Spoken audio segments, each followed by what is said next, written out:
Halaman 27. Apa hukum perempuan sholat ke masjid? Yang satu mengatakan perempuan gak boleh ke masjid, lebih baik sholat dalam rumah, lebih baik sholat dalam kamar, lebih baik sholat dalam tempat yang sempit. Kenapa tiba-tiba angin kencang? Ternyata karena belum disebutkan nama Ustadz Wijoyanto. Begitu disebut langsung tenang kembali. Kalau Tuan pergi ke Padang, jangan lupa membeli soto. Kenapa tiba-tiba angin kencang? Karena belum disebut nama Ustadz Wijoyanto. Satu kelompok fokusnya ke sini, jangan ke pantun. Satu kelompok mengatakan perempuan lebih baik sholat dalam rumah, lebih baik dalam sholat dalam kamar, lebih baik dalam sholat dalam tempat yang paling sempit, tertutup, tidak dilihat orang. Itu ada dalilnya dalam hadis Sunan Abi Daud. Jadi kalau nanti ada ustadz yang ceramah, perempuan jangan ke masjid, di rumah aja, di kamar aja, di tempat ruang yang paling sempit, lebih selamat. Betul apa enggak betul? Betul kok datang kemari. Karena ada hadis satu lagi, Beb.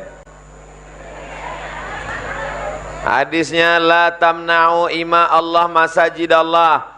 Jangan larang perempuan datang ke masjid. Ini yang di depan saya ini perempuan apa perempuan jadi-jadian? Asli, original, bukan habis operasi dari Thailand. Jangan larang perempuan ke masjid.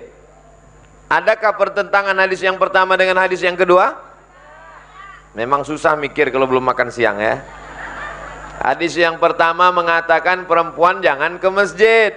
Hadis yang kedua mengatakan jangan larang perempuan ke masjid. Nabinya berapa? Satu. Kok hadisnya bisa berbeda? Makanya ada namanya ilmu mukhtaliful hadis. Jadi kalau ada orang mengatakan ini terjadinya kontradiktif antar masyarakat, banyak sekali pendapat begini begono, ini karena kita tidak berpegang kepada sunnah. Marilah kita kembali kepada sunnah, insya Allah kita akan bersatu. Orang hadisnya aja beda kok. Hadisnya dua, yang satu mengatakan jangan ke masjid, yang satu mengatakan jangan larang orang ke masjid. Maka yang menyelesaikan masalah ini adalah ulama. Apa kata Imam Nawawi di halaman 28? Ustadz Somad nulis buku kok ditulis Arab gundulnya Pak Ustadz. Saya udah tulis terjemahnya. Seperti kita bertamu ke rumah orang, ada kacang, ada agar-agar, nggak usah dimakan semua, sesuaikan dengan kemampuan gigi. Kalau mampunya agar-agar, ya agar-agar aja, kacangnya jangan dikunyah. Kalau mampu semuanya, telan.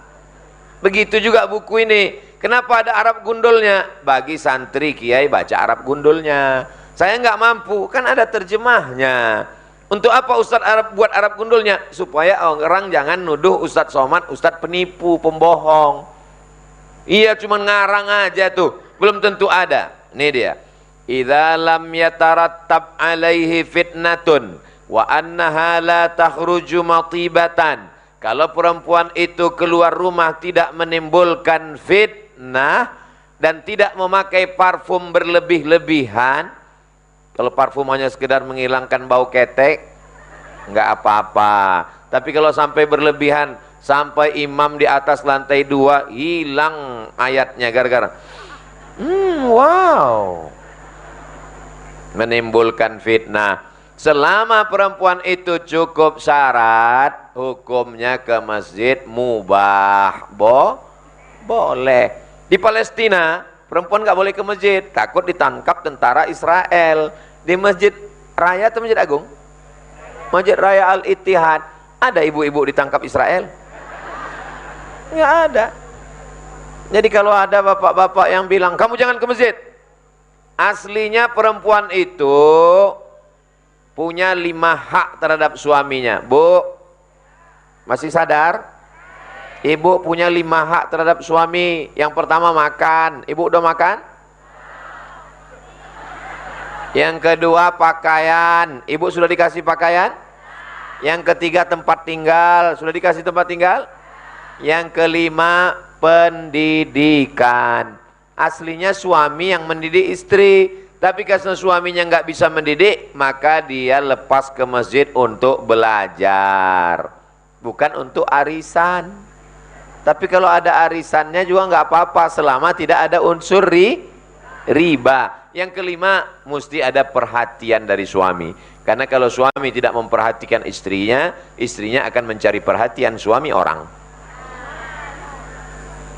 5 kewajiban suami menjadi hak istri. Salah satunya pendidikan. Alhamdulillah Ustaz Somad, kata Pak Ketua Masjid Raya Al-Ittihad, masjid kita pengajiannya full dari subuh sampai isya, ada pengajian terus. Jadi kalau ibu di sini pengajian subuh, zuhur, asar, maghrib, isya, Jumat, bulan Ramadan, itikaf, tarawih, insya Allah setahun di sini lebih hebat dari mahasiswa yang masuk kampus, apalagi online. Jelas? Nanti kalau ada yang nanya, bolehkah perempuan ke masjid? Udah selesai kami bahas kemarin. Aku nggak ingat saking panjang ceritanya.